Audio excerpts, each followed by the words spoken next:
E aí a gente vê, Agora, reverendo, que até a questão do cânon sagrado, né? Como assim a Igreja Católica tem livro a mais? Né? De onde foi que surgiu esses livros? Aí a gente vê, por exemplo, Santo Agostinho num livro De Civitate Dei, que é o livro da Cidade de Deus, e são vários volumes, né? Aqui no Brasil, acho que não foi publicado tudo, mas acho que a partir ali do livro 17, o Santo Agostinho vai fazer algumas afirmações um pouco controversas a respeito da Escritura, no sentido do cânon que nós chamamos de apócrifos, né? Porque, por exemplo, ele questiona o livro de Judite, né, dizendo que contém fábulas. Opa, peraí, a escritura contém fábulas, Deus pode errar numa narrativa, Deus vai usar uma narrativa que não é verdadeira na escritura, entendeu? No sentido ali histórico. Eu acho que fábula é diferente de parábola, viu, pessoal? sim. Aí tem a questão dele falar, acho que no livro 18 também, ele fala ali que o livro de sabedoria e eclesiástico, eles são atribuídos a Salomão por costume, mas que os mais instruídos da igreja tinham certeza absoluta que não eram escritos de Salomão. Nem fui eu que falei, hein? Eu estava conversando com uma pessoa essa semana que estava defendendo esse livro. Falei, não é. Não, mas é. Santo Agostinho, ele fala exatamente isso. E aí, ele faz críticas. Inclusive, ele aparenta dizer que esses livros não são inspirados.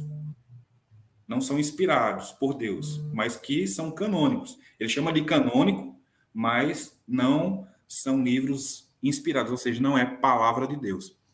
Deuterocanônicos. Como é que eu sei disso, né? A gente vê o cardeal Caetano, talvez o maior erudito católico da época da Reforma. O Papa designou ele para entrevistar Lutero e tentar ali ser um diplomata, né, para evitar a divisão na igreja, etc.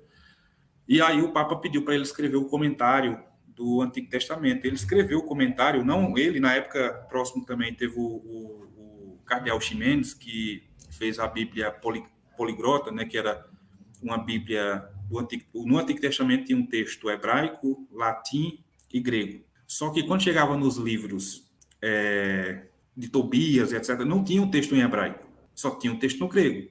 E Santo Agostinho diz que os livros inspirados, né, por Deus do Antigo Testamento, todos foram escritos em hebraico. Opa, se não tem um livro de Tobias em hebraico, tem um problema.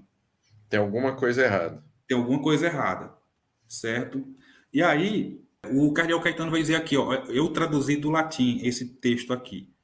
Ele fala que encerramos, aqui no final do livro de Esté, aqui encerramos nossos comentários sobre os livros históricos do Antigo Testamento. O restante, ou seja, Judite, Tobias e os livros de Macabeus são considerados por São Jerônimo como livros não canônicos e são colocados entre os apócrifos, juntamente com sabedoria eclesiástica, como é evidente no prólogo dos Galeatos. Não te perturbes como um estudante inexperiente, ou seja, está dizendo, ó, vocês que são estudantes inexperientes, não fiquem perturbados. Não vem dar uma de amador aqui, não.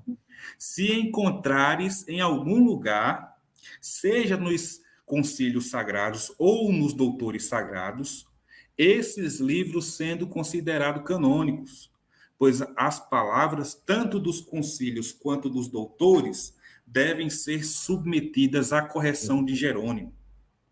Segundo seu julgamento, na epístola aos bispos Cromácio e Heliodoro, esses livros e quaisquer outros livros semelhantes no cânon da Bíblia não são canônicos, ou seja, não têm a natureza de uma regra para confirmar assuntos de fé. No entanto, podem ser chamados de canônicos, ou seja, têm a natureza de uma regra para a edificação dos fiéis, pois são recebidos e autorizados no cânon da Bíblia com esse propósito.